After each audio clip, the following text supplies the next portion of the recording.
Really bizarre story stemming from the Gaza war protests at ASU back in April.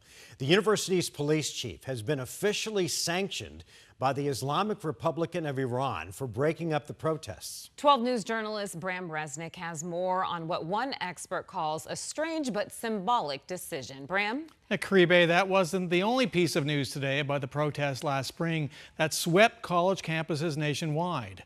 President Biden's top intelligence advisor warned that the Iranian government is funneling financial support to the protests. It's obviously a message. What kind of a message it is an open question. A message delivered by the Islamic Republic of Iran to the police chief of Arizona State University in Tempe. It would be hard not to be a little concerned, particularly in this world of possible cyber attacks and other ways of harming people. ASU Chief Michael Thompson is one of 11 chiefs across the country that Iran hit with largely meaningless financial sanctions. Iran's foreign ministry claims they committed human rights violations in breaking up campus protests of the war in Gaza. I'd like to think that the authorities are taking it seriously and providing reasonable protection and good communication. Thompson has been on paid leave for the last 2 months as ASU investigates complaints about his officers' handling of the protests last April.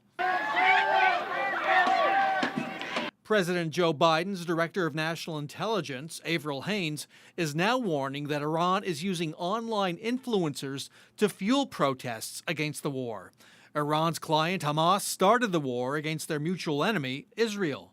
Haines said in a prepared statement that actors tied to Iran's government are posing as activists online, seeking to encourage protests, and even providing financial support to protesters. Avril Haines did not provide any specifics on financial help for the protests. ASU's administration declined to comment on Iran's sanctions against Chief Thompson. The chief couldn't be reached for comment. Let's send it back to you. Bram.